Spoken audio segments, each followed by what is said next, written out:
Сайн байцгаана уу манайхан Little Mom podcast-ийн ээлжид нэгэн дугаар эхлэхэд бэлэн болсон байна.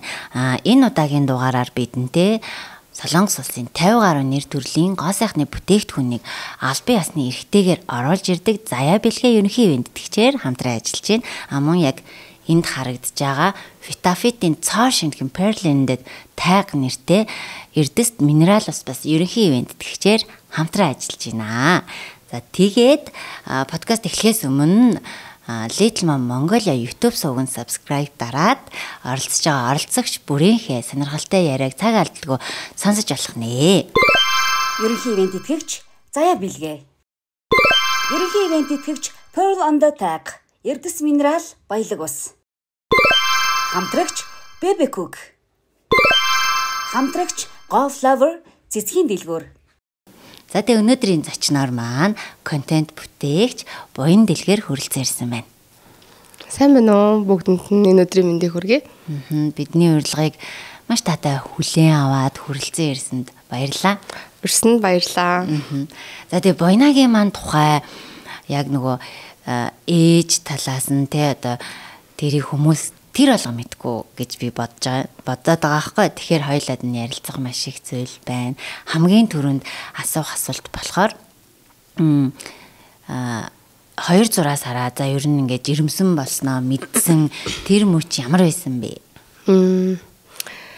Одоогийн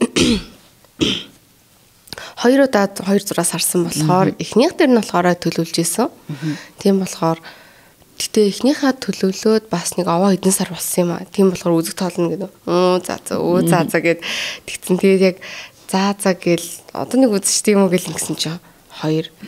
Тийм энэ одоо 2 гэдэг байгаа юм багтаа. Нөгөө яг Америкт үзэжсэн болохоор яг 2 зураасаар гардаггүй нэмэх хасах гэж гардаг. Тэгээд энэ одоо жирэмсэгээд миний англи хэлсэг бол тийм үү? Зааврыг дахиж гаргаж ирээл үзээл нэрээ 2 гэд өөртөө итгэхгүй. Ямар сони. Тэг яг нөхөртөө үзүүлэх гээд нойлоос гарч ирээл. Манай нөхөр гэсэн чинь яг 12 цагаас өмнө даалгавар явуулах хэрэгтэй байсан. Тэгээ бүр яг тэрэндээ ингэсэн тэр чинь 11:40 мөч авцсан юм уу? Би яг тэр дондор энийг хардын юу гэдэг. Нэгчсэн гэл харсан чинь гэж байж байгаа. Бид хоёр л тэгтээ нөгөө яг хүлээжсэн болохоор нэг тийм гайхшраагүй. Тэгээ аав ээж нар ч гэсэн мэдчихсэн ер нь.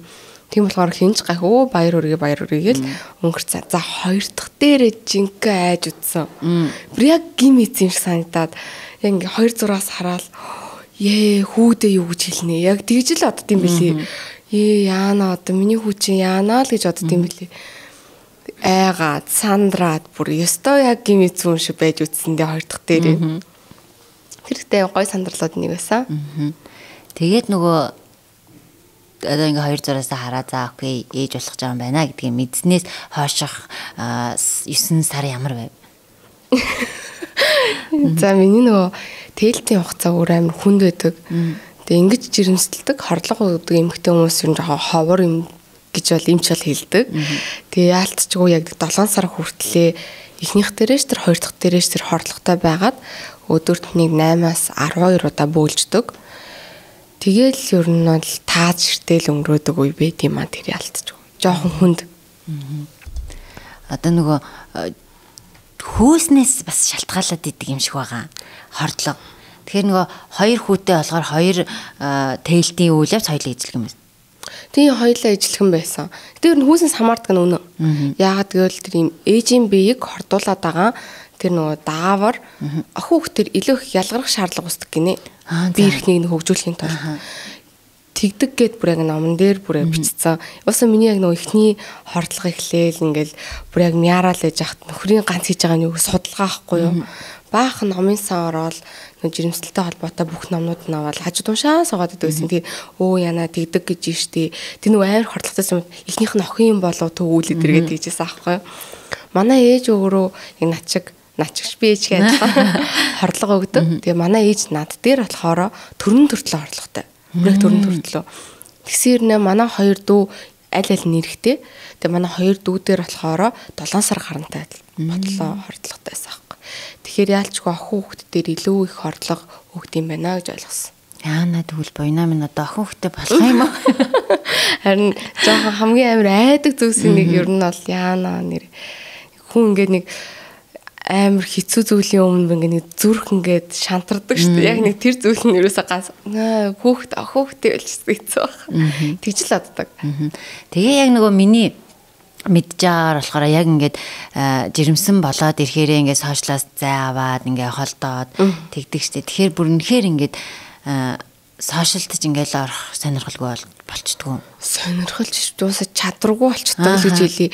Ер нь гэдэг юм яг ингээд хүмүүс тайлбарлах юм бол нэг 8-аас 12 удаа бөөлжин гэдэг юм одоо амархан бөөлжилж бодогдоод байгаа. Гэтэл юу ч идэхгүй байгаад тэгээд үргэлж дотор нь хоригж байгаа гэж үзээд тэгэд хоосон хотоодороо байнга бөөлжөөд байна гэсэн үг. Тэгээд тэр нь жоохон дамжраад хүндрээд ирэхээр яадаг вэ гэхээр ингээд байнга огоод байгаа. Тэгвэл улаан хоолой ингээд байнга юм одоо шахалт өгөөд байгаа гэсэн үг байхгүй огж байгаа гэдэг нь. Тэнгүү сүүл рүүгээ ингээд нэг улаан хоолойны суцнууд нь хагараад тэгээд цустай бөөлжөж эхэлдэг байхгүй юу. Тэнгүүд яг нэг сусууд нь хагараад ирэхээр юу үүсдэг вэ гэхээр улаан хоолой өөр хавдаад тэг ингээд юу ч орохгүй. Ингээд амьсгалж гүйцэд авахгүй юм шиг санагдаад тэг ингээд шүсч залхихдахгүй юу ч орохгүй болоод ингээд хавдчихдаг. Тэр үедээ ингээд яг шүсээ цоглуулаад тэгэл түргэн мөргөн дууддаг ч юм уу газ имлэмлэгт яваал нөгөө баахан бөөлжилтийн эсрэг тариамаарай. Тэгэл нөгөө шингэн нөхөх туслууд хийлгээл тайвшраал унтаал тэгэл яг нэг тэр нэг 7 хоногтой жоохон нэг цутмархуу юм одоо идэх гэж оролдоол тэгээд нөгөө энэ улаан хоолойны одоо ингээ хавцын арай ингээ тавираад ирэхээр буцаад хоол идэх гэж оролдож эхэлдэг. Тэгэд энэ процесс чинь өөр ингээд дахин давтагддаг зүйл болохоор яалтчгүй ингээ жирэмсний хугацаанд хоёр дахь дээрээ бол бүр ингээ амар шантраад ингээл байсыг л авахулчих гэл ингээл тэгэл ана хөрчин хараад бас нэрээ гэл ингээд шантраа бүр надад хэлээгүй дараад нь дээсэн л тэ бүх зүйл дуусны дараа би бас ингээд чамаг хавар амар хэцүү болоод сүүл рүү ингээд авахуулах эмнэлэг хайгаад гээд даанч нөгөөдөг тухайн үед Таиландд байсан болохоор зөвхөн зөвшөөрөгддөг нэг ганц хоёр эмнэлэг дээр л авахуулах одоо боломжтой байд юм байна. Тэгээд яг нөгөө нэг удаагийн тэр нөгөө амар хүндрэлтэй хэсэг нь очиод эмзэгтэж жоод нэг хөвтөөд тэгээд эход нь нэг таардаг байхгүй. Тэс чи хүндүрсээ олцсон. Ингээ гар хөөл хөдлөөд тэгээл нэг скрин дээр чинь тэгээл гараад тэгэхэр чи яаж зүрх өрхөвтэй уйлал. Тэгээл нөгөө яаж чадахгүйгаа ойлгож байгаа болохоор ингээд бүр нэг юм гимшээ тэгэж бодож байгаа да айгүй хэцүү болдог юм. Тийм л юм бэлээ. Гэтэ айгүй амар хэцүү шантраасан. Бүр ингэ сүүл рүү хүн ингээд амар ядраад ирэхээр өгдөг болов гэж. Амар ядарснаас болоод өгсөн тохиол байдаг болов гэж бодтол тэгж амар ядраас. Тэгэхээр нөгөө эмэгтэй хүний бие организм гэж аюу нэг гайхалтай юм байна тий. Зарим нь огт хордлого өгөхгүй 9 сар тээж чинь, зарим нь яг хөөхтэй гизэнд хөдөлгөөний мэдэртэл хордлого өгөөл байлч чинь. Тэгвэл энчээ жишээлбэл ингээд бүр маш хүн дээр олон сарын турш тэгж өгдөг байгаа байхгүй тий. Гэхдээ эцсийн бүлэгт бүгдээрээ хүүхдээ эрүүл сарал тэгээд төрүүлцдэг нь гайхалтай тий. Үнэ. Яалтчгүй нөгөө бүтээж хаан зүйл нь үйл хэрэгэн том юм да. За тэгээд ингээ хоёр дээрээ маш их хордлого энтрийг туулаад төрсний дараах мэдрэмж ямар байсан бэ одоо эхнийх дээрээ? Би төрхийн орлого амар баяртай гардаг шүү дээ. Энэ бүхэн дуусч ийн гэж бодохоор заашгүй. Ядаж нөгөө давхар биетэй хахаар ингээд туулж байгаа зүйл хэцүү, хариуцлага өндөр. Тэг нэг юм өөрийнхөө нэг жоохон дүрм зөрчиж болохгүй гэх юм уу. Наазах нь ингээд хоёр дахь дээрээ хожуугийн хордлого бас дахиад өгсөн байхгүй юу. Байнгын хөвтөж байгаа учраас жин амирх нэмээд дундуур нь эхлээ хасаа дараад нэмээд бас нэг жоохон тэг хам мав ингээд нэмэгддэм юм шиг ба. Тэгэд сахар нэгсээд даралт ихсээд сүүл рүүгээ юу ч болоод байгаа. Яг сүүл рүү тэгээд амар урт хугацаанд хоолны дэглэм байх шаардлага үүссэн. Сахар ихсээд байгаа учраас яг сахартай байж байгаад хүүхд төрүүлчих юм бол хүүхд төрөлхийн сахартай гарч магадгүй амар том хариуцлага асуудал. Гэлж ирсэн багт чинь аппетит яаж хөдөлдөг вүлээ тий. Гэл ийм юм тийм бодогдоол заримдаа ингээл амар крейв хийдэг ш. За тэр болгоныг тэгснэ гэдэг бол бүр үнэхээр амар шанс сордог зүйл юм байна гэж бодсон. Ингийн үед хоолны дэглэм барих бол ямар амархан юм бэ? Зөв л өөрөөгөө хорих гэдэг шүү дээ. Тэгээд алдсан ч гэсэндээ одоо хариуцлага нь арай бага тий. Гэтэл жирэмсний хугацаанд за ингэчүүл хүүхдэд Тэгтэл амар дотроос бүр ингээл нэхэл арааны шүс асгараал. Ёо гэл тэгэл нөгөө ингээл яг төвчин гэснээрээ төвчээл тэгсэн юм нь бас уур ингээл. Яаж гэдэгдгийм те. Тийм жирэмсэн үед хоолны дэглэм байрна гэдэг бол бүр үнэхээр тоглоом биш юм билий. Яг тэгжэл одогцсон. Гэтэ яг бүгд ашгүй яг нэг 2 сар дэглэм байраад тэгээд төрсөн. Тэгээ яг тэр төрсний төрөөд хүүхдээ ингээд анхаарах тэр мэдрэмж нь ямар байсан бэ? Йоо яшгүй би тэгтээ юм. Дөнгөж төрөнгүүт ээжүүд ч ингээл амар уйлж мэлэмрээл ингээд гэл бод би өстөө тийм биско сэтгэл хөдлөм багтаан болов. Яг өөрөө скол тэгж бодсон. Миний ээж инстинкт төрөнгүүд шууд орж ирээгүй юм шиг санагдсан юм. Би ингээд төрчлөө за төрчлөө ийм юм байд юм байна болчлоо. Ингээд тэг ингээд хүүхдээ хараад ийм байд юм. Тэгэж манай том хүү манай нөхрийн аавтай маш адилхан. Би ингээд хүү ямар адилхан. Шууд аавгаа дүрээд гэж дотроо хамгийн ихэнд бооцсон. Тэгэл замарчсан эмчээс 9 мэндүү 90 сар болоо. Окей. За тэгвэл болцсон юм байна. Тэгэл одоо дараагийн шууд зүйл би одоо яах ёстой юм бэ? Би юу хөстөө одоо би яаж энэ хүүхдийг арчлах уу? Яаж асрах уу? Миний зүгээс одоо юу шаардлагатай юм бэ гэдгийг мэдэж авах нь амар чухал гэдэг тэр зүйл дээр илүү төвлөрж исэн болов. Нөгөө хамгийн хүнд үеийн хордлогын үе гэдэг болохоор надад төрөх одоо амархан санагддаг хордлоготой харьцуулахад бол тэр бол нэг сандал нэг өдрийн ажил авах гэдэг байгаа байхгүй юу? Нэг өдөр л өвдөөд тэгээд энэ бүх зүйл дуусна даваад болж. Гэтэл хорлого өөрөө 7 сар ингээд үргэлжлэж байгаа зүйл хизээ дуусах нь мэддэггүй ингээд өвдөөл яваал гэдэг нэг юм мөнхийн юм шиг мэдрэмж төрдөг тухайн үедээ. Гэтэл төрөлд бол хажууд нь гэд дуусж байгаа зүйл байгаа байхгүй юу? Тэгэхээр за яг энийг л давчвал энийг л тэгчүүл гээл дуусгаал за энэ бүхнийг ашгууд давлаа гэдэг тэр мэдрэмжил өөртөө амирх төрөөд идэв.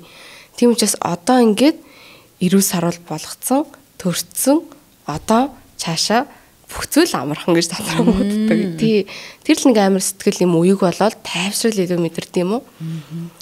Тэгээ яг хүүхдтэйгээ илүү бонд болоод ингээд хөхүүлж эхэлдэг тэр мөчөдөг ш. Тэр үеэс л ээжийн инстинкт бүр ингээд маш хүчтэйгэр орж ирд юм байна л гэж ойлгосон. Яг хүүхэнд ялангуяа сүү орох мууч тэр хоёр ингээд тавцдаг баха. Хүүхдээ ингээд хөхөөл нөгөө ингээд хөрч байгаа чимээ нэг гад гэдэг нэг амар хөөрхөн байдаг ш. Ингээд авнаас нэгээ сүү ингээд хатаж унтаад. Тэр үеийн л яг юм маш их хайр үргээл нэг юм санаасаа лад жаргалтай болгодог. Тэгээ би анх удаа одоо ингээд манай подкаст чинь хөөрхөн ингээд бас 20 хэдэн дугаар ингээд явчих байхгүй. Тэг анх удаа би төрөх бол надад амархан санагддаг гэж ээжтэй ярилцаа сууж. Яалтч нөө юутай зүрлэхээс юм бүх зүйл хамаарат байгаа юм шиг. Ер нь хэцүү, жаргалтай, хөөрхөн, муухай, сайн муу гэдэг бүх зүйл чинь юутай харьцуулахад вэ л гэдэг. Тийм байх. Тэгэхээр нөгөө асар удаа нөгөө 7 сар гэдэг чинь үнэхээр урдчтай хагас жил те хагас жилээч бараг давцсан. Энэ хугацаанд хордлоготой явж чад тэгэхээр бас тэгэж бодох нь аргагүй байхаа би тэгж. Хоёр дахь дээр бүр тэгсэн ингээд би тэгтээ нэг сонирхолтой юм нь өөрхөн төрөх өдрийг бүр яг энэ өдөр төрнө гэдэг төрдөг. Тийм үү. Яагаад ч хоёр дахь дээр тэрийг нөхөртөө баталж үзээд за чиний бүр юм уу ч манифест бол амар юм байна. Дийлдэшгүй. Хүн яаж төрөх өдрөө ингэж өөрөө мэдээд бар нэг юм төрхөөс нэг 2-3 сарын өмнө за тэр өдөр төрнөө. Энэ өдөр би төрөх юм байна гэдэг манай нөхөр за. Нэг амар ядраад ижсэн болохоор countdown нэг юм юу яадаг app байдаг. Тэгээ өдрөө тоолоод бүр яг тэр өдрөөр чи тэг заагаад тэгэл өглөөс ирсэн чинь их амар бааз мазалдаг. Угаас тэг өвдөж байжсэн болохоор ерөн зовёртой. За завсанд орчё. Одоо юу нэгсгээд имлэг явна да. Ер нь явчихнаа өнөөдөр би дотроо шантрахгүй бодоод байгаа байхгүй. Тэгэл усанд орчоод за хөмсгөө зурчих ядаж шиг нэг гой төрчээ гэдэг ш бодол байдаг ш ээжүүдэд. Тэгэл за одоо нэг имлэг явчаад ирэх үү гэд ууг гайг байгаа даа ш. Тэгээд эмчрэг арсан чаа эмч намайг үзэхгүй ч магадгүй гэж бодоод хотлаа ингээл нэг жоохон бааштай засарл. Энэ ер нь бацалтан мó. Эмчрэг за үзээ тэгээд тийм шүтсэн чи гэлгсэн чи яасан ингээ би тийм ингээ 5 орон нэлттэй ингээ. Тэгээд яахын өнөөдөр төрнөөс тэгс чи тийм одоо шууд дээшээ гарсан. Амар гарч ирсэн. Хараа би чинь бүр нөө төрхгөөд заяа. Бүх юмаа ингээд машинда хийгээд хүрээд ирж байгаа шүү дээ. Харин машин цүнхээр болоод одоо төрнө гэж байна. Явъя. Бүр баярлцсан тий. Тэгээд дэшээ гарч байгаа байхгүй юу. Тэгэл өвөө төрөлт өвдөлтийн гот нь за одоо угаасаа тулах хэвээр угаасаа өвдөх хэвээр. Одоо энэ дээр илүү тэгээд ирч хүчээ гамнах үедээ гамнах хэрэгтэй. Энэ үедээ инх хэрэгтэйгээд илүү өөрийгөө контролд чадвал арай дээр юм шиг байгаа. Тэгж тэгтээ яг туулж байгаа зүйл нь бол амархан биш л дээ мэдээж хэцүү. Тэгээд нөгөө богино хугацаанд даваа туулж байгаа тулдаал ингээд нэг ярих зүрх зориг хүрд юм уу даа л гэж боддөө шүү дээ ер нь. Тийм байхаа. Тэгээ бас нөгөө зөндөө удаан хордлого өгсөн болохоор савны амсранд бас хурдан нээждэм байлгүй дээ. 5 ороо бас тэгтээ нөгөө түндэ зориулаад хим хийнэ бас. За одоо тэдэнд 7 хоног болчлоо. Ядаж нэг шалаа угаачи. Одоо нөгөө ядаж наарцгийнхаа тойрсон энэ булчин шуурмсыг суллах тасгалуудаа хийчи. Насран жимс идчихий, цайгаа уучи гэх тээ. Ингээд нөгөө өөр нэг арга хэмжээнүүд байна шүү дээ. Жохон алхачи илүү. Гээ хүүхдээ илүү доош тулахын тулд. Гээ тэр арга хэмжээнүүдээ сайн авч байгаа бас. Бас шууд очиод тэгчихгүй бах уу бас. Тий. Нөөсө байглаараа байдаг зүйл тэгэл яг байглаараа л туулах хэрэгтэй юм болохоро. Зүгээр илүү гаднаас нь дэмнэх юу вэ? Тэр болно л хийгээл. Гэтэ нэг азтай юм нь төрлийн сонголт сайтай бийтэй. Тийм, ерөөсө дасгал хөдөлгөөнөө хийхгүй байсан ч А B суудаг. Тийм болохоор миний нөгөө арцэг тойрсон булчин шүрмсүүд өөрөө маш сайн хөгжсөн юм шиг байгаа. Тийм болохоор яг хүүхэд доошлох үед ингээд өөрийнхөө биеийг маш сайн суллаа сурцсан. Тийм ч бас шүрмсүүд нь өөрөө тэрийг ингээд нөө тэлж өгөхөд илүү тийм өвдөлт арай бага байлгах үс ингээд зохицуулж сурсан юм шиг байгаа. Тийм бах. Угаасаа нөгөө төрөлтийн өвдөлт өөх тусам зөрүүлээл биеийг ингээд судлаад байх хэрэгтэй тийм. Тэнгүүд өмнө балетараас хичээлжсэн болохоор сонголтын засал хийхээр ингээд уусаа амар ингээд таталцдаг штеп. Яг тэр үед нь чангалаад ахал юм бол тэр шүрмс уус сунж өгдөггүй байхгүй юу. Тэгээ улам зангирал үүсчдэг. Харин ингээд суллаалах тусам ингээд өөрөө ингээд сундаг. Тэгээ яг тэр л концепц яваад байгаа юм л та энэ төрөхөд бол хүүхэд доошлж जैन тэр хэсэг уусаа сулрах хэвээр тэлэх хэвээр учраас ингээ биеэс суллаж өгөөл тэгээ илүү нөгөө байгалийнхын тэр нөгөө процессын дэмнээд өгөх хэрэгтэй юм шиг. Яалч нэг удаа чангалж үтсэн юм аа яг ихнийх дээрээ ингээ өвдөнгүүт нь яагаад ингээд ингэс чи бүр амар өвдөөд пүү одоо ингээ дөнгөж эхэлчих ингэж өвдөө би одоо хэдэн цаг ингэж өвдөх юм болоо гэж дотроо бодож байсаахгүй. Тэгсэн чинь нөгөө анхан дөрөвч дооройж 9 цаг 8-9 цаг гэдэг чинь дооройж за би тэгэл дотроо за одоо туулахаас өөр арга байхгүй. Тэгээд одоо ирч хүчээх юм. Тэр юу ч дуурах тэнхээ байдгүй шүү дээ. Яаж кинон дээр худлаа ойлж мөрлөө. Тэрээс та худлаа шүү гэдэг байхгүй. Тэр амар өвдөж явахт ингээд бүр зүгээр дугаараагаал ингээд төвлөрөөс. Яг тэгдэг те. Яг тийм кино жаадлаа шүү. Гэтэ бас нөгөө төрөх хэмлэг дээр нөгөө ийм паянгууд байдаг гэстэй амар өвдөөд бүр ингээ яахаа мэдгүй байхаар нь ингээд орны толгой байхаар нь толгоогоо ингээ чихээ оруулсан чи эргээ гарахгүй нөө толгой. Тиймэрхүү юмнууд бас сонсогдчихсан. Уснасаа уугаарай. За тий. Уснасаа гэснээс манай Vitaфит групп Vitaфит маань юм гоё шинэ ус гаргасан Pearl in the Tag гэдэг нэртэй эрдэс минералаар баялаг. Тэгээ энэ нь болохоор хийжүүлсэн буюу газтай. Тэгээ энэ ягаан нь болохоор энгийн ус байгаа. За тэгээ та нар маань бас сонгоо авч хэрэглээрэй гэж хэлмээр байна. За тэгээ ингээд төрцөн хоёлаа тий. Хайцангуу төрөлт бас гайгүй явагддсан юм байна тий. Тийм гайгүй. За үүний дараагаас ингэдэг штэ төрсний дараа ээжүүд өөрсдөө мэдсэн мэдээгүй хасар их нөгөө нэг сэтгэл зүйн дарамт, сэтгэл гутрал гэдэг зүйл нэг орцсон байдаг аа гэд. Тиймэрхүү зүйлд хэр өртөв. Өртөн. Уус тэр чинь нөгөө дааврын л нөлөө штэ тий. Подкастын ерөнхий ивент тэтгэгчээр Солонгос улсын 50 гаруй нэр төрлийн бүтээгдэхүүнийг албан ёсны эрхтэйгээр оруулж ирдэг Заяа бэлгээ бидэнтэй хамтран ажиллаж байна. Та Заяа бэлгээгийн бүх салбаруудаар арсны үзлэг онцлогоог өнгөө хийлгээ зогсохгүй худалдаа авалт хийх бүртээ гарын бэлэг аваарай. За би тэгтээ яг нэг юм ой дээрээ л юм сонирн болж эхэлтий. Ер нь хүүхэд яг ой хүрэхэд тэрнээс өмнө нөгөө амар завгүй амьдралд анзаардаггүй бас байж магадгүй. Ой толгоор айгүй баг зэрэг завтай болж байгаа хэрнээ завгүй байгаад юм би бэлтрийн хувьд болохоор ингээ баян хөдөлж байгаа нэ тарих ингээ нэг юм унтраастай юм шиг мэдрэмж төрөөд идэм аа. Ээж болсны дараа нөө my brain is not braining гэдэг шиг яг нэг юм гүйцэд яг ажиллаж өгөхгүй нэг би биш юм шиг мэдрэмж аваад идэв. Тэр үед л нэг жоохон хямардаг.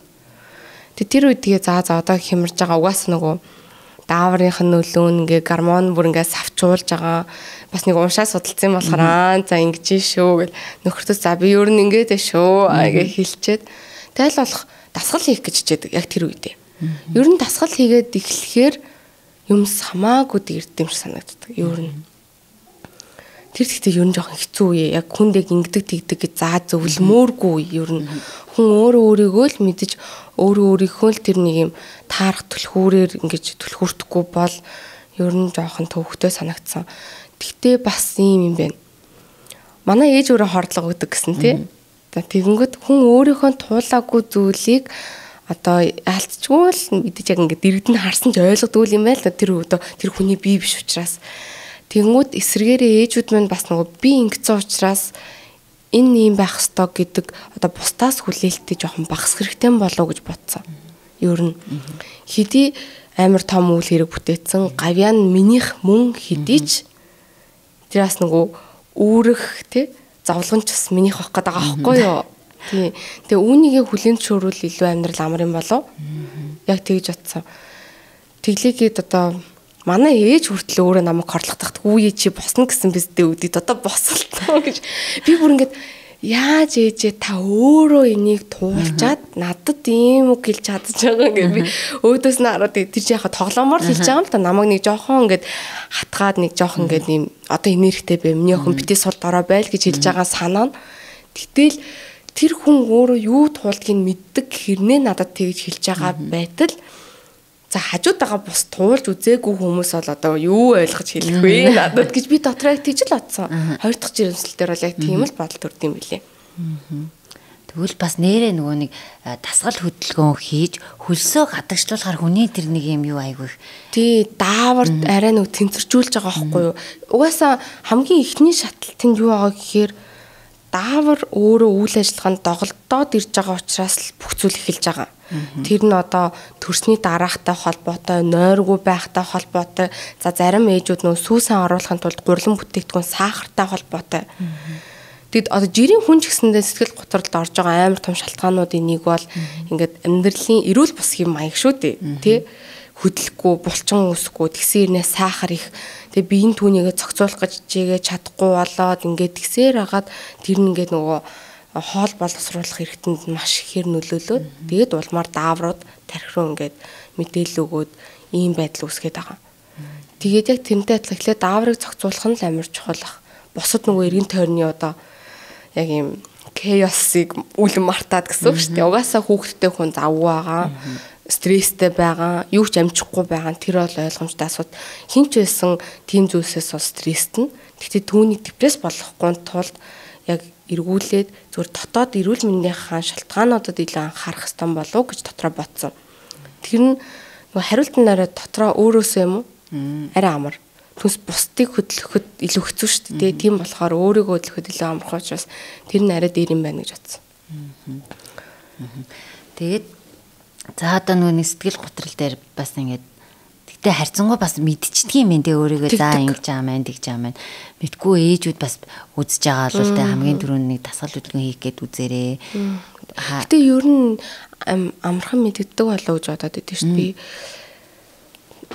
Оройдоо ингээд угс шүн сэрж таардаг шүү дээ тий. Тэр үед ингээд нойроо сэргээх гэж маш их хичээдэг ээжүүд. Тэр үед ингээд тухайн өдөртөө болсон юмнуудаа нэг жоох эргэцүүлэх гэж хичээдэг би. Тэгэхээр нэг өөрийгөө нэг дүгнээд өөрийгөө шүүх гэдэг ш тэр цагаар. Тэгэхээр араас нойрч сэрэгдэг. Тэнгүүд ингээд зүгээр амар энгийн харилцааны зүйл төр дэндүү их бухимдсан. Дэндүү их ууралцсан. За тэгээд улмаар ингээд миний холт игдیں۔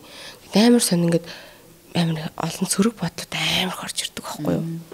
Заримдаа ингээд юм зүгээр хэцүү санагдах төдийд л нэг тийм энэ бүх зүйл амар утгагүй юм шиг, үхмээр юм шиг. Тэнгүүд нөгөө ингээд ийм бодлоо төр хүүхдтэй тэгээд миний хүүхд үлдчихэн тэгэхээр би өгч болохгүй тэгвэл амт аваад өгчдөг юм лүү гэдэг нэг сонь сонин бодлоо. Энэ бол яалч эрүүл босоод байхгүй. Тэгэхээр за нөгөөх маань эхэллээ гэж би дотроо яг тэгж мэддэг. эхнийх дээрээ тэгчээд нөгөө ерөөсөө ойлгохгүйсэн байхгүй юу? Эхнийх бол яалч тэнгууд би нөхөртөө уулж манай нөхөр юм тэнэг. Нөгөө амар манай нөхөр амар юм позитив юм. Тэрээс тийм л ойлгохгүй. Юу яриад байгаа юм. Тэгээ манай нөхөр уусаа гинтэлтэй нөгөө ойлгох гэж засч чадахгүй. Тэгээд намайг сэтгэл зүйчтэй анх холбож өгчээсэн эхний жирэмслэлтний дараа би тэгээд тохойд за ер нь яг тийм ингэж ингэж болоод байна гэдгээ ойлгож байгаа байхгүй тохойд. Тэнгүүд хоёр дахь дээрээ яг ингээд ой гараад тэнгууд нь дахиад нэг сонин гинт тэгээд юм гуниг шалтгаан байхгүй гэдгийг бүр ингээд мэдээд байхад хангалттай аз жаргалтай байгаа амьд. Үгүй ингээд амьдралыг юу тутцсан яатсан гэж бодмоор ингээд гинт бүр ингээд бүрдэн санаа алдаал тэнд ингээд нэг сонин болоо би тэгээд өөрөө эргцүүлж явахдаа л тэдрийг анхаар. Тэгвэл эргцүүлэхгүй бол нөгөө энэ мэдрэмжэндээ автаал яваад идэм байх гэж ойлгосон байхгүй юу. Ийм жоохон ингээд нэг юм хэсэг хугацаа гараад өөрийгөө л бодоод эргцүүлээд би юу нь яагаад байна. Би сквал заримдаа хитрхээ давруу зан гаргаад байна уу? Сквал хүүхдээ хитрхээ уурлаад байна уу? Сквал ингээд зүгээр л харьцчих юм дээр өнөөдөр ууралч уу? Яагаад юу нэг ингээд уурлаад байгаа юм бол юу нь болохгүй ингээд бачуураад байгаа юм бол гэдэг гээд жоохон сонсоод үзэх хэрэгтэй юм шиг санагдсан. Гэхдээ юунд гэдгийг ойлгохгүй байгаа бол юу ч байсан хамаагүй тасгал хийгээл эхэлчих гэж хэлмээр байгаа. Тэгэхдээ тэр нь бүр амар ингээд очрогоо кардио хийгээл бүр амар юм биш шүү ээжүүдээ. Хөнгөн тасгал. Жоохон хөдлөл наад зах ингээд хуянгийн тасгал хийгээд ирэхээр ингээд амар юм чөлөөлөгдөж байгаа мэдрэмж авдаг шин ингээд амар савчж байгаа лагшин нөгөө моментод харуулаад юундаа таруулаад ингэсээр байгаа нэг юм сонин нуруу өгдөг болчдөг. Тэгээ энийгээ ингээд судлаад ирэхээр л энд нөгөө зангирал үсээл ийшээгээ ингээд цусны эргэлтэнд багасаад байгаа болохоор толгоо өвдөөд тэгээл ингээд нэг бачуураад уурлаад байдсан тохиолдол байдаг. Тэгэхээр нэг заа боли нөхрөөр энэ хуян базаад өгч. Өөрөө жоохон хөдлөгч. Тийм жоохон усууч. Нэг дуртай юм уудч. Тэгээд ирвэл амьдрал арай дээр шүү. Яасан болоо нэрээ те. Юу болсон юм бэ? Ягд гинт ингээд за. Тэгэл хэсэг байжаал дахиад тэр чинь наашаа ирнэ штэ мэдээж. Тэнгүүлдэл дахиад тэрээгаа хин.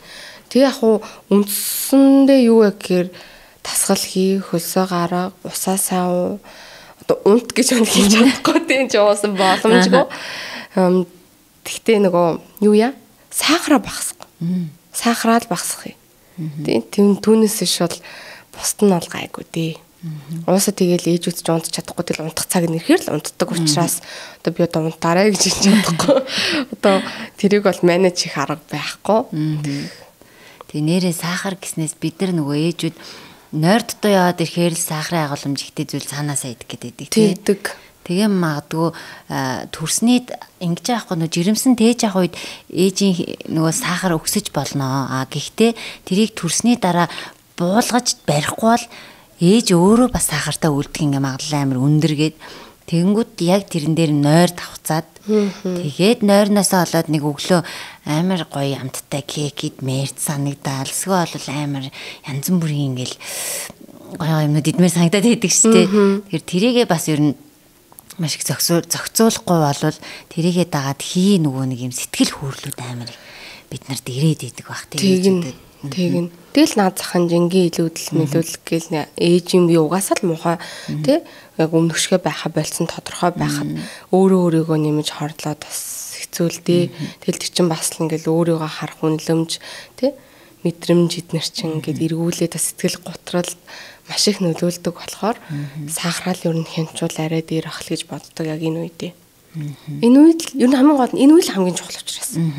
Өөр нэг бусад бүх үеэс илүүтэй энэ үед л илүү их төвчээр гаргачвал энэ үед л илүү анхаарчвал цаашаага юм илүү амархан болох гэдэг байгаа байхгүй.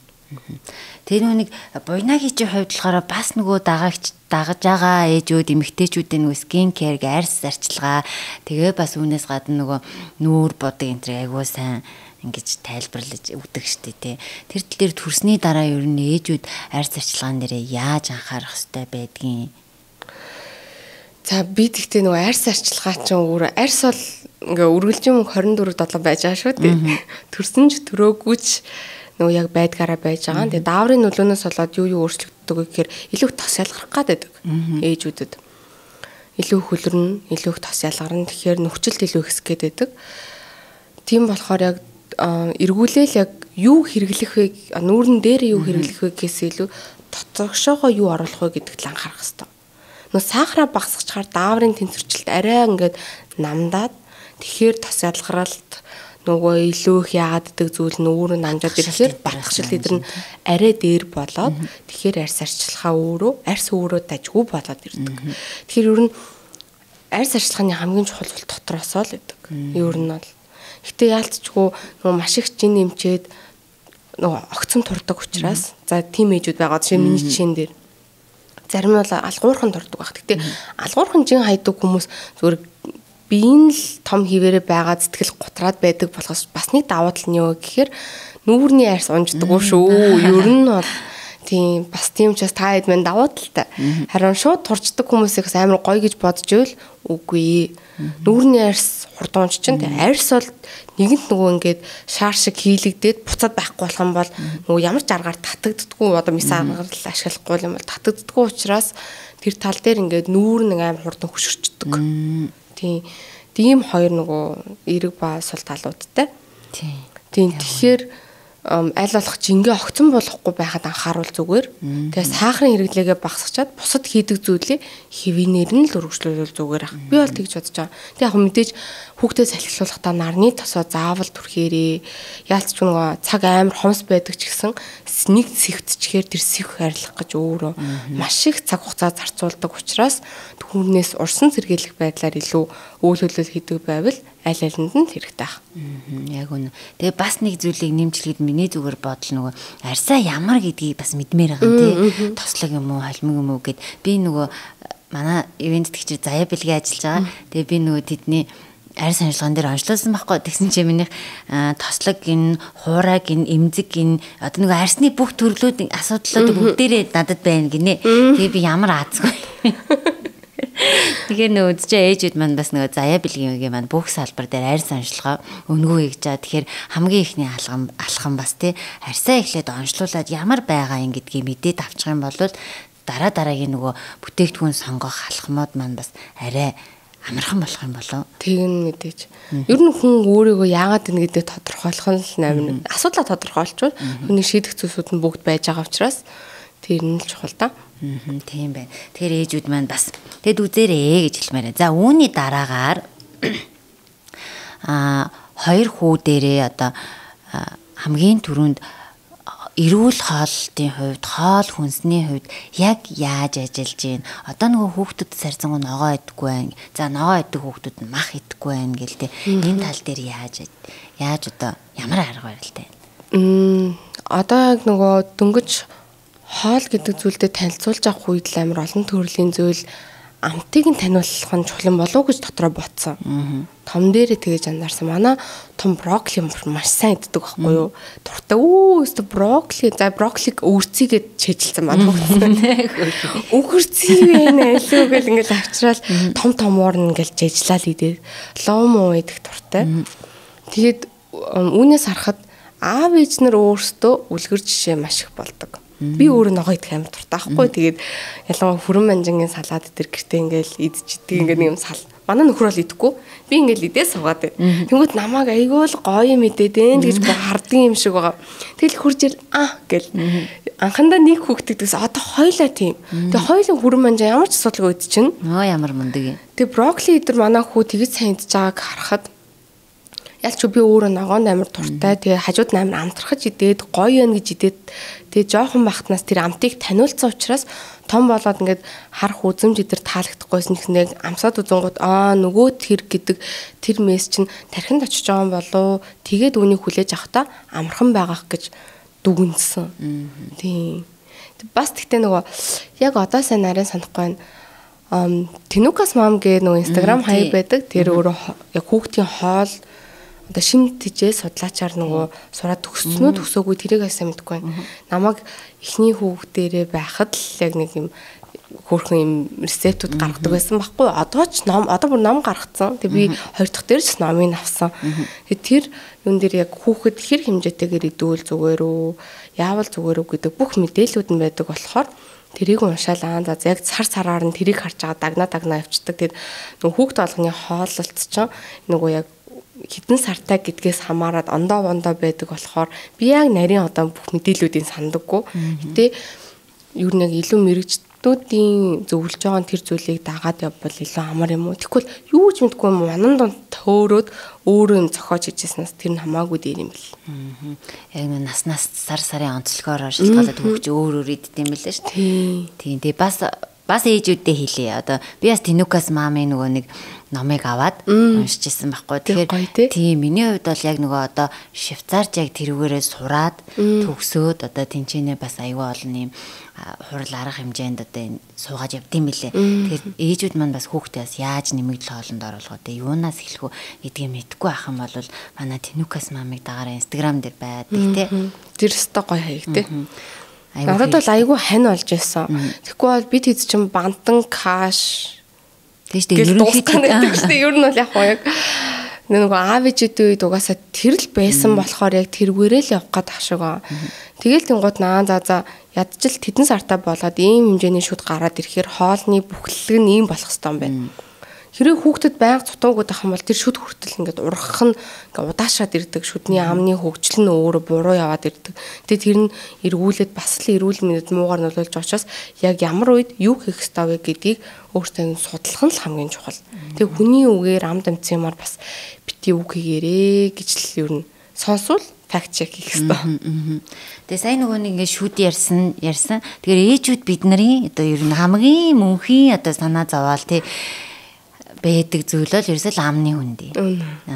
Энэ дээр одоо ямар гарц гаргалгаа ашиглаж чинь юу хийж чинь магадгүй мэдээж үгүйсээ 3 сар тутамдаа амжтай үзүүлээд явж ил байгаа байх тий. За тэр энэ тал дээр ч тэгэл яг ээжүүдтэй л адилхан л явж байгаа болов адилхан хүүхдийн шүдээ үзүүлээл шүдийг нь тогтмол угаана. Гэмийн яг саагрын хэрэглээг хянах өгөрөө жоохон хэцүү байгаад байгаа манай гэр бүлийн хувьд. Гэхдээ айл болох танах гэж бол хичээж байгаа. Тэгэл яг ядаж сахар хийсэн дараа амаа зайлуулдаг ч юм уу тий. Тэр мөр асуудал. Тэгэд шүдний эмчнэрийн уг нь гой зөвлөгөө бол байдаг. Ингээ байнгын бити хийвүүл гэдэг юм уу тий. Нөгөө амны өөрөө шүтлэг байдал нөгөө одоо pH баланс гэсэн зүйл ам дотор байгаа. Тэрийг бас байнга алдагдуулаад ирэхээр өөр нөө шүдээс оруулдаг ч гэдэг юм уу. Тиймэрхүү зүйлсүүд байдаг учраас яг эмчнэрийн яг тийм судалгаатай зүйлсүүдийг илүү дагаж мөрдөх гэж хичээгээд одоо миний бол хүүхдүүдтэй хийж чадах хамгийн чухал зүйл юу гэхээр эрүүл амьдралын хэм маягийг ойлгож түүнд дадуулах л явдал байна. Тэгээд тэр нь юунаас эхлээд байгаа гэхээр өөрөөсөө л эхлэх гээд байна. Тэг яадгүй би энэ дээр алдсан байна. Би одоо маш их юм дээр алдсан байна л да. Юу нэг хүүхдтэй болоод ирэхээр за эрүүл амьдралын хэм маяг гэж юу ингээд судалж эхэлж байгаа шүү дээ. За би ингэдэм байна. Би тэрэн дээр алдсан. Би энийг өөрчлөе. Би ингэгээд ер нь өөрийгөө л өөрчлөөд эхлэхээр нөгөө илүүтэй гэрийн тоогоо барьж байгаа хүний хувьд илүү нөгөө гэр орныг янзалж цэцэлж байгаа хүний хувьд би өөр болоод ирэхээр тэр гэр орон тэр чигт ингээ өөрчлөгдөж эхэлж байгаа байхгүй юу.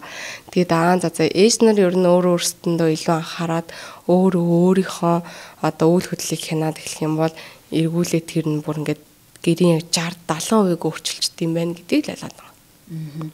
Одоо тэгээд одоо яг надад ийм бодол төрж байгаа байхгүй амар хэцүү гэхдээ надад заримдаа хэцүү санагддаг байхгүй ингээл яа эрүүл амьдрын чих шиг гэлтэй ер нь нэг хэрэг байгаа ч юм уу те орой хоолндоо заавал ингээл алгын чинь атга ноо хажуудаа тавиал те ямар ядаргаатай юм заримдаа хэцүү ингээд санагддаг тэнгүүлээ эргээл нөгөө хүүхдүүд рүү харахаар тэгэл болохгүй л байгаа байхгүй за болохгүй юм байна гэд тэгвэл энэ бүгдийг балансыг яаж тэнцвэржүүлээд би болохоор буйнаг ингэж хараад байгаа байхгүй тэр эрүүл хоолтын тэнцвэрийг авч явж гин хажуугаар нь ингээд төрсөн мөртлөө төрөөгөө юм шиг бие бас гоё авч явж гин тэгээ үүний хажуугаар контента бас давхар хийгээд байна те энэ бүгдийг яаж зохицуулах юм бэ зохицуулах одоо боломжтой юу гэж асуумар санагдаад байна.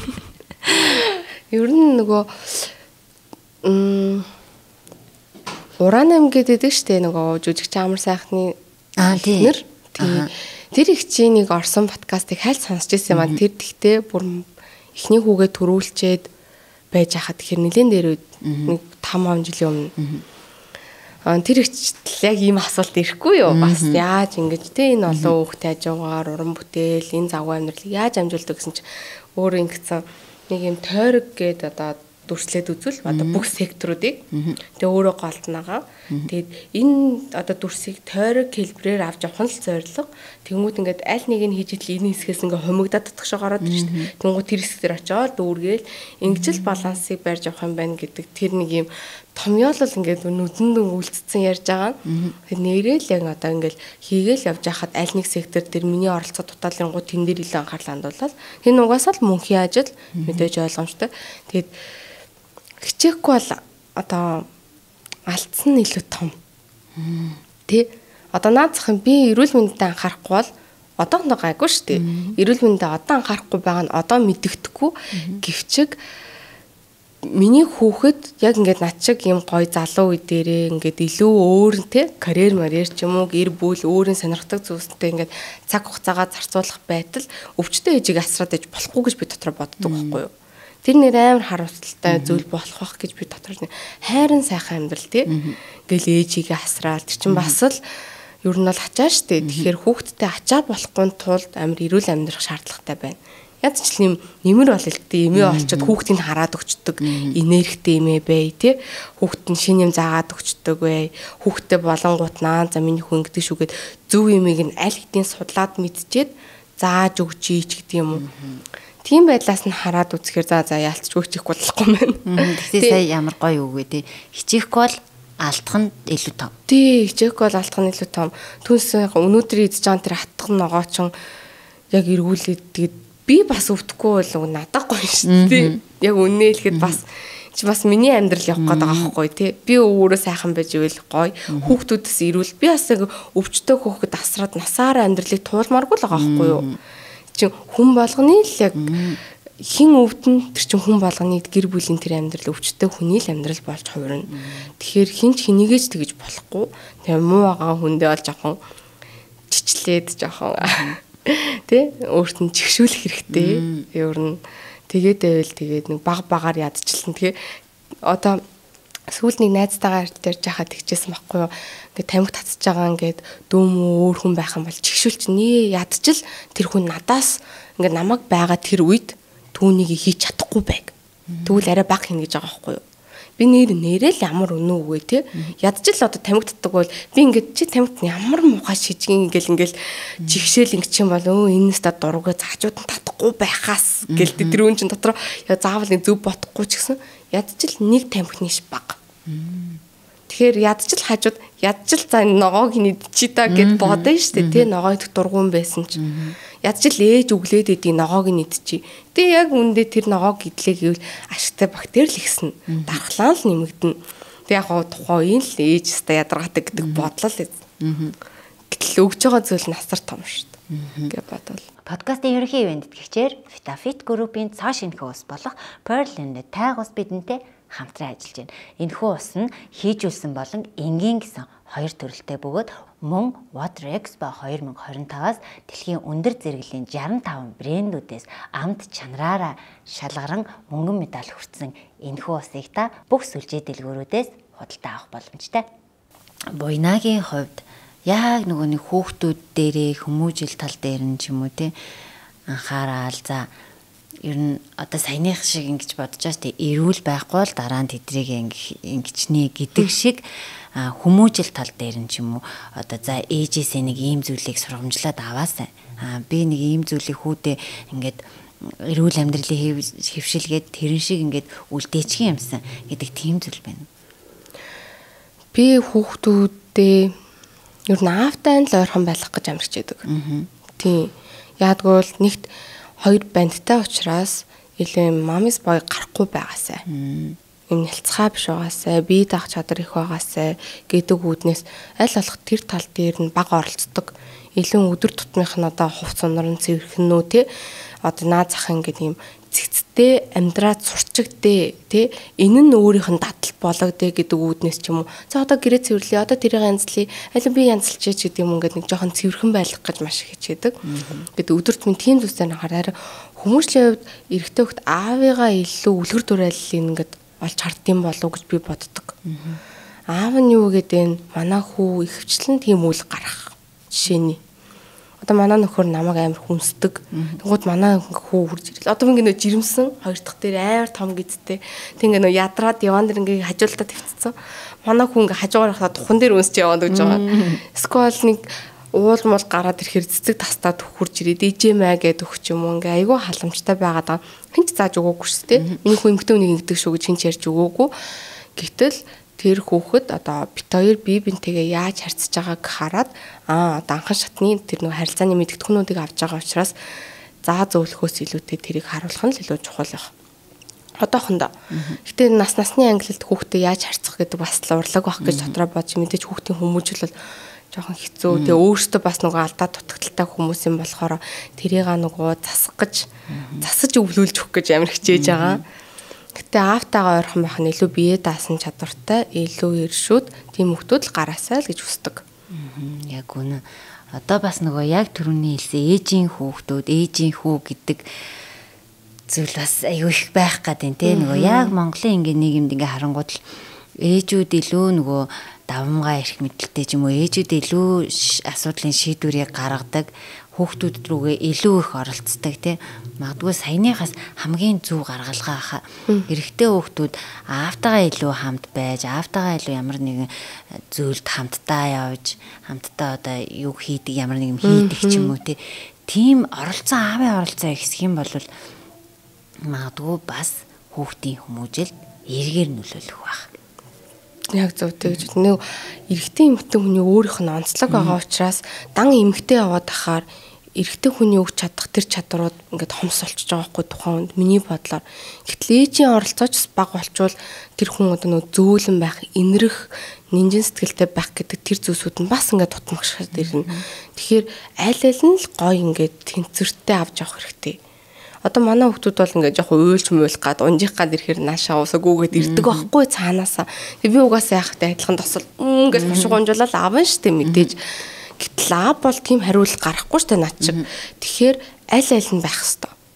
Үргэлж хатуу байгаад иж болохгүй, үргэлж зөөлөн байгаад иж болохгүй. Тэгэхээр аав хоёр зэрэг оршиж байгаа гол зүйл нь нөгөө тэр балансыг л өгөөд ах шиг байгаа. Тэгэхгүй бол би одоо өөрөө аав шиг байна гэдэг бол надад бол айгүй хэцүү санагдана. Тийм тэглээгээд одоо байнга нэг эмхтэй хүний ажил шиг ингээ хажууд ингээд өөрийнхөө хийж одоо миний юу хийж тэрийг сурах гэдэг нь шүү дээ. Тэгэхээр хүүдээ зөвхөн тийм юм заана гэхээр жоохон харамсалтай санагдаад байгаа байхгүй юу. Гэхдээ бас бие даах чадрын хувьд аль алийг л эзэмшиж сурах ёстой учраас аль аль нь л чухал. Тэгвэл одоо ингэж хүүхэдээ ингээд одоо ээжийнхаа аавынхаа юу хийж байгаа даган дуурайж биднийг одоо хүмүүжүүлдэг хамгийн том хүмүүжүүлэгч гэдэг. Тэгвэл Анант та хоёрын хувьд гэр хосын харилцаан дээр тий гэр бүлийн хувьд баримталдаг тийм зүйл байна уу? Одоо манай гэр бүлэрээ ер нь иймэрхүү байвал ер нь зүгээр байдаг. Хосууд хоорондоо хамгийн их сайн ярилцах хэрэгтэй гэдэг. Тэгсэн мөртлөө бид нэр амьдрал дээр бас яг тэрийг хэрэгжүүлдэггүй гэвэл бас үгүй. Бид хоёр яг бие бинтийг бол зүгээр байгаагаараа л байдаг дөө. Амар их дүрм. Зүгээр муудалцуул гарч авахгүй л гэдэг дүрмтэй. Ер нь бол. За яагаад? Яг тэ нөгөө тэр чинь нөгөө хоорондоо ингээд ойр ойрхон байж ядаж хэрэлдээд уучраа болно ч гэдэг юм уу тий. Ядаж ярилцах нэг тийм нэг юм цаг хугацааг гаргах гэдэг шүү дээ. Гэтэл нэг нь уурлаг гараа явуучих юм бол тэр нөгөө боломж нь байхгүй болчих учраас тэр муудалцуул гарч авахгүй гэдэг л тийм. Хөөх юм бэ. Тий. Тийм дүрмтэй. Бусдаар бол нэг тийм амар ийм тийм гэсэн юм бол байхгүй. Тэгэл ер нь байгаагаараа л байна. Чи уурлмаар бол уурлна. Тэ? Дургуутмаар бол дургуутсан. Нөгөөт нь дургуутмаар дургуутна. Нөгөөт нь ойлгох хувьд ойлгоно. Тэгэл угаасаа нэг зүйл нь юу гэхээр бит хоёрын хувьд хамгийн үнцэнтэй зүйл бол хүүхэд. Бит хоёр яг энэ дээр маш амар гоё санаа нэгдэж ингээд зогсдог учраас тийм учраас бит хоёрын хувьд яг хүүхдүүдтэй дурсамж үлдээх нь хамгийн чухал. Бит хоёр маш оролцоотой байх гэж маш хичээдэг тийм аав ээж. Тэгээд би үүнийг бас юу гэж хардаг вэ гэхэд эргүүлээд нөх хүүхдэд зөв хүмүүжүүлж ингээд аав ээж оролцоотой байх тусам миний бодлоор томрох тусам хүүхэд аав ээжигээ илүүтэй хүлээж авч сонсдог болдог хүүхдүүд.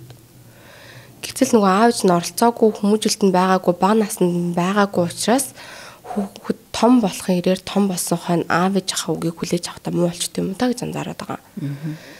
За эргүүлээд энэ нь юу нөлөөлж байгаа гэхээр одоо жоохон муу явах гэдэг хүмүүс эдэг шүү дээ. Том болчоод маш хэцүү яваал тий. Аав ээж нь завал.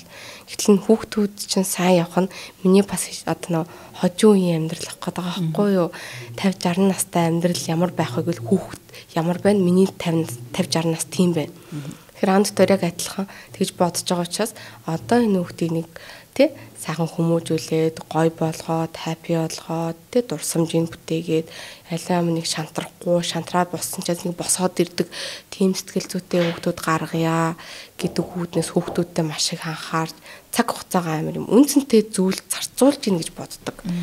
Тийм өөр нэг юм одоо найз нөхдөөгөө уулзахаас илүү бит хоёр үүнийг яг тэгж хардаг болохоор бит хоёр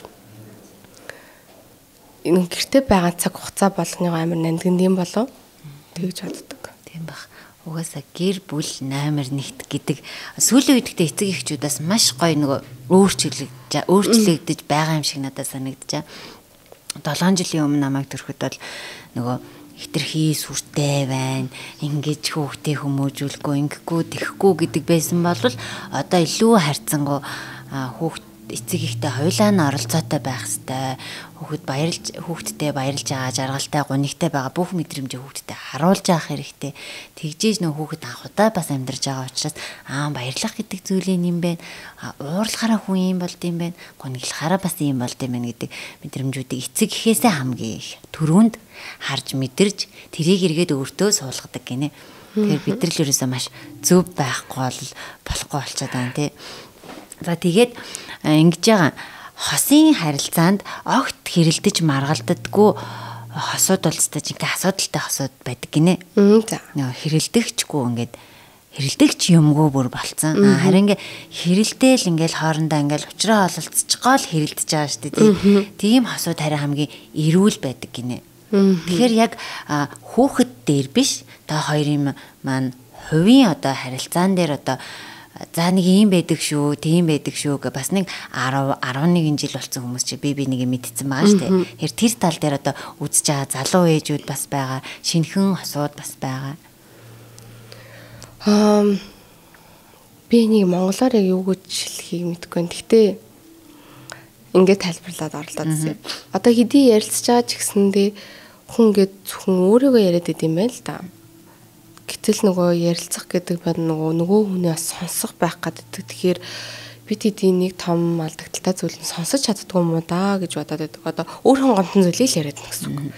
Би чи гэсэн болохоор би ингэж гомдоод гээл яриад байгаа. Гэтэл нөгөө хүн маань бас нөгөө ярихдаа бас чи гэсэн болохоор би гомдоод гэ би бинийгаа читсэн талаасаа ярихаар энийгаа бас ярьж гин гэж ойлгож буруудаад байгаа юм болов уу гэж бодож байна. Ярилцж гин гэж ойлгоод байгаа юм тий тэрийг. Тийм би миний чичж байгаа. Гэтэл нөгөө хүн нь яг яасан бэ гэдгийг нь одоо сонсох нь нэрлэлцлэх байсан юм шиг байна. Миний бодлоор. Чи яг өөрийгөө яахыг ярих биш нөгөө хүний яасныг сонсох хэрэгтэй. За тэгээд эхлэхээр түүнтэй санал нийлэхгүй ч болно. Санал нийлчих болно. Гэтэ нэг юм нь юу үнэн бэ гэхээр тэр хүнд төрсэн мэдрэмж нь үнэн болохоор хэдий ч тэр үйлийг хийсэн хийгээгүй байснаас үл хамааран тэр хүнд тийм мэдрэмж төрөөд энэ хүн ийм хариулт үзүүлжээ гэдэг нь үнэн багхгүй юу.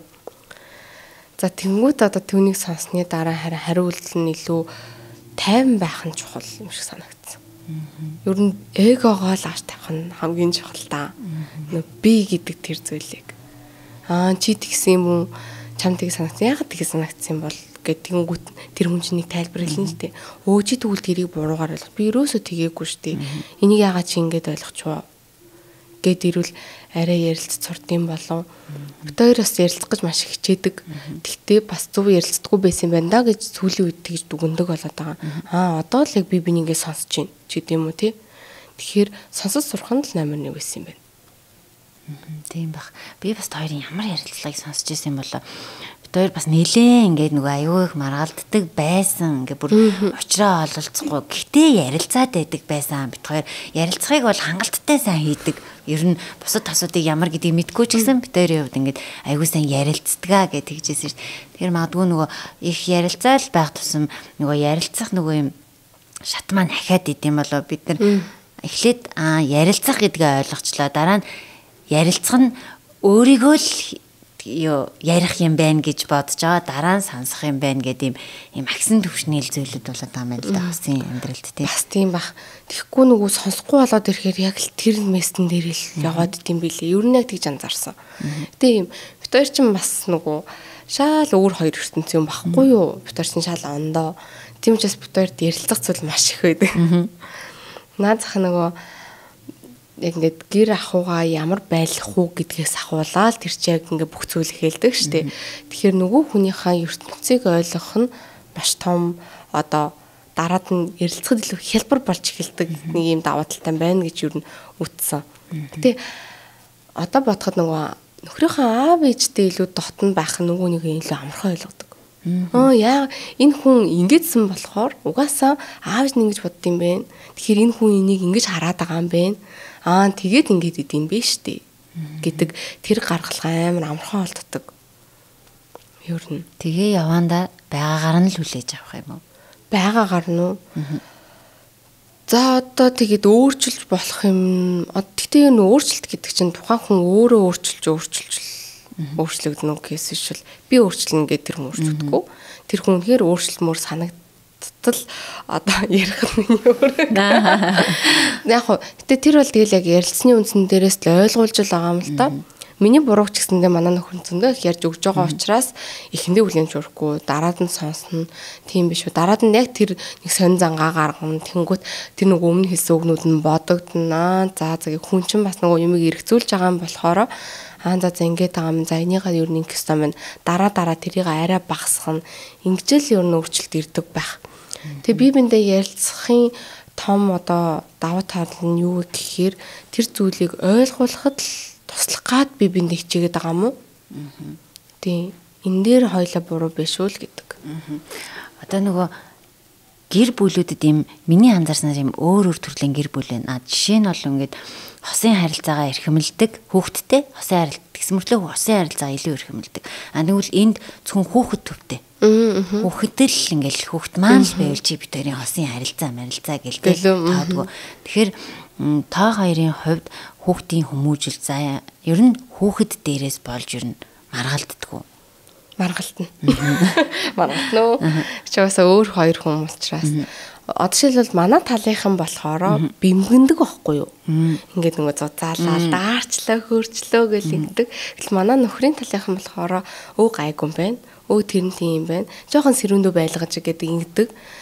Тэгээ одоо наад зах ингээд дөнгөж нэрэ байхад нь гараад ирэнгөө чинь яг энэ зүйл чинь бол эхлэв шүү дээ. Гарын дарслаа үгүй байна. Үгүй тэгчлээ. Гэхдээ энэ тал дээр юу нэгэл яг харилцсан биендээ буулт хийж өгөх ёстой байх. Ер нь яг нөхцөл байдлаа ер нь дүгнэх хэрэгтэй л гэж би бодож байна. Түнс үнэхээр дарцсан байхад л заа гэдэж болохгүй. Гэтэл үнэхээр бас нэг гайгүй зүйл дээр учиргүй өөрөөрөө зүрхлээ бимбэнээд ээж бас болохгүй.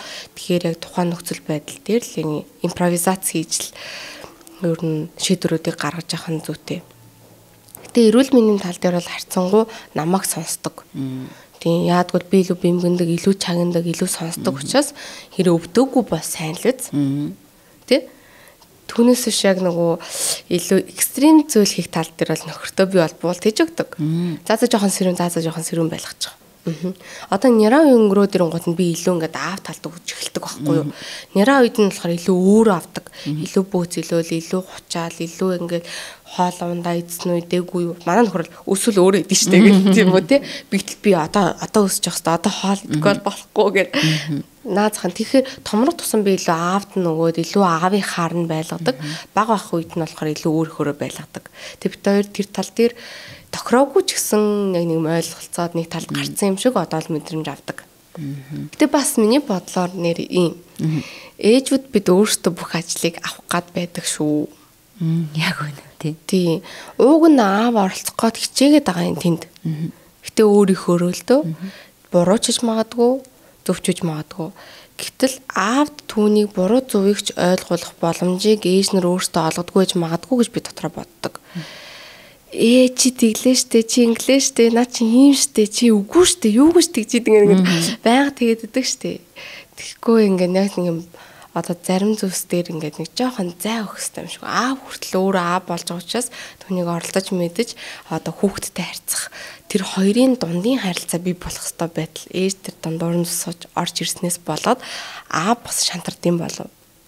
Тэгээд аавын оролцоо багасдаг. Аав за зүгээр л нөгөө провайд хийх тэр үргээл хийчихье гэд аав нөгөө тэр зүйл рүү ингээ орчдсон болоо гэж би дотроо боддог. Гэтэл зарим зүйлс дээр одоо би яагаад няраа үед үед бол эрсдэлтэй үеуд их байдаг учраас би яг өөрөө гардна гэдэг шүү дээ. Нөхөрөөсөө бити яах юм чи зүгээр памперсын сольчих. За яах юм бити би гэл ингээл өвдуур нь ингээл орохгүй тий. Шүнс ирсэн ч гэсэн дали би ч гэдэг юм уу яг тэгэх гээд дарчих үедээ нойрмолч үедээ ингээ илүү санаа зовдөг ч юм. Гэтэл жоохон томроод одоо хөлд ороод тий. Хүүхэд маань өөрөө ингээл тоглох гол за энэ үед бол зарим үед ингээ түр нүдэ найз энэ ч энэ хүний аав шүү дээ тий. Яг нь ер нь хэлчин сануулчин тэгээд нэг жоохон үдэ анаад өөрчи хараас өгөх хэрэгтэй. Тэгжээд л өөртөө уулзраалаад өөрсдийн гоё хилтэй болоод тэр хоёр чинь тий нэг юм дохоо зантай болоод миний мэдгүй тийм зүйлтэй болоод явж явах ёстой. Тэгээд ирэхээрээ л илүү нөө харилцаа гоё хөгжөөд цэцгэлээд ирдэг. Тийм учраас аав ч гэсэн тэнд илүү гоё болж эхэлдэг. Хүүхэд ч аавтай харьцах хилээ олж эхэлдэг. За илүү нөгөө биеийн гэр бүлд хэрэгтэй юм байна. Тий гэдэг мэдрэмжүүдээ илүү авдаг бах. Тийм. Ганцхан нөгөө тэжээнд итгэх биш. Тий. Оролцох гэдэг зүйл чинь бас ийм юм биш тий. Наадах ч ястай гоё юм байна. Ээжүүд бас аюу гоё хэрэгжүүлээсээ энийг. Яг үнэн ээжүүд бид нар яг урдуур нь ороод ингээд тий. Тэгээ нөгөө нэрэл одоо ингээд бодсон чинь нэрэл урдуур нь ороод за энэ угаасаа л хийж юм чинь өөрөө би угаасаа чадахгүй юм чинь ингээд хоошоогоо суучих ээж угаасаа чадах юм чинь гээ эндээс өстой жинхэм маан бой гэдэг ээжийн хөө гарч ирдэг байх гэж бодлоо. Тийм бах. Манай хүмүүс ч одоо тэгээд аав байхгүй бол нөгөө фан байхгүй. Ээж авахгүй нь ялганалтай авахгүй юу. Тэгэхээр нөгөө айл нь л байхгүй бол болохгүй гэдэг тэр мэдрэмж хүртэл хүүхдэд суудаг байхаа. Тийм учраас нөгөө хинтээ бас яаж харьцах вэ гэдэг тэр мэдрэмжийг хүүхэд тэрнээс бас авдаг баг. Аав гэдэг хүнтэй чи ингэж харьцдаг шүү. Ээж гэдэг хүнтэй ингэж харьцдаг шүү. Би ingэл энэ хүн чинь ууралдаг шүү. Нөгөө хүн л ingэл ууралдаггүй шүү гэдэг юм уу те. Хүнтэй л харьцаж сурж байгаа учраас хоёр өөр ондоо төрлийн хүн болж ирдэг баг. За тэгээ ерөөхдөө манай подкастын цаг ингээд дуусж जैन. Тэгээд буйнатайгаа ярилцаа суугаад надад маш гоё нөгөө өөр өнцгөөс бас юмнуудыг хардсан байх. Өөр өнцгөөс айгүй их гаргалгаа гаргаж амьдралдаа хэрэгжүүлдэм байх. Тэр нь надад маш их таалагдлаа. Тэгээ урилгын маань хүлээж аваад хүрэлцэн ирээд сонирхолтой яриа өрнүүлсэнд баярлалаа. Намаагаас урьсан баярлалаа. Энэ өөр мөнхийн сэдв яриад тосгоо сэдв. Тэгээ би бас нөгөө ярихаасаа жоохон имээдэг. Энд чи өөрөө нөгөө хүн болгоны амьдралын хамгийн нөгөө нандин цэг бас эмзэгэн цэг байдаг болохоор хамаагүй буруу юм ярьчих үдээ, зөв юм ярьчих үдээ, яачих үдээ гэдэг өөднөөс нь хүүхдийн холбогдлолтой юм дээр дуурахтай жоохон бага байдаг. Хүн болгон өөр учраас. Тэгэд яана одоо юу ярина гэж бодож ирж байсан. Тэг ямар ч сан үнэхээр гоё ярилцаад дуслаа. Тэгээд маш их баярлаа. За тэгээ одоо хоёлаа ивент итгэгчдийн бэлгүүдээ аваад подкастад тасгая. За бидний хамтрагчаар манай подкастын хамтрагчаар Бэбэ Кук гэж солонгосын юм хүүхдийн нэмэгдэл хоолны бүтээгдэхүүн байгааны хэрэглэж үзсэн болов уу? Тэгэхээр яг нөгөө 6 сар буюу хүүхэд нөгөө нэмэгдэл хоол тэжээлийг эхийн сүнээс бүрэнгүйд авч чадахгүй болсон үед энэхүү одоо яг хүүх хахгүй хайлдаг тэгээ сахарын агуулмж багтай ийм бүтээгдэхүүнийг дээжээс нь бэлгэлж байна. Яг танаа хоёрт л яг болох юм байна. Манай хөөс дуртай эзчнээ бүгд. За тэгээ дараагийнх нь мэдээж Vitafit компани маань цоо шинхэн гаргасан эрдэс минералаар баялаг энэ Pearl and Tag гэдэг нэртэй энэ ус болон Vitafit компаниас гаргадаг бүх нэрийн браандуудынхаа дээжээс явуулсан байна. Тэгээ яг нөгөө нэг энэхүү ус маань болохоор Европ болон Италид байдаг энэ амтаараа гэхдээ Монголд хамгийн хямд үнээр борлуулагдж байгаа. Тэгээд бүх сүлжээ дэлгүүрүүдээр нэрэ зарагдж байгаа гэдгийг хэлмээр байна. За тэгээд дараагийн бэлэг маань заяа бэлгээгээд мэдэн шүү дээ. Аха. За заяа бэлгээ маань ингээд ерөнхийдөө хайрцаг сав бод логогоо ингээ бүгдийг бүрэнгүүц шинчлээд тэгээд ер нь мэдгүй хүмүүс бараг ховрах те 50 гаруй нэр төрлийн солон гоо сайхны бүтээгдэхүүнийг солонгосоос албан ёсны эрхтэйгээр нь оруулж ирдэг. Тэгээд маш олон үйлчлүүлэгчтэй болсон байгаа. Тэгээд бас дахиад нэг сануулж хэлэхэд эдний бүх салбаруудаар нь арьс онцлогоо өнгөө явагдаж байгаа нь дээр худалдаа авалт хийсэн хүн бүрт гарын бэлэгтэй байгаа юм билээ. За тэгээд энэхүү бэлгийг бэлгэлж энэ бас нөгөө нэг заяа бэлгийн маань шинэ бүтээгдэхүүн баггүй. Тэгээд ийм яг нөгөө буйнаад манд зориулсан. Буйнаа ч нөгөө нэг юм мейкап энтерт айгүй сонирхолтой шүү дээ.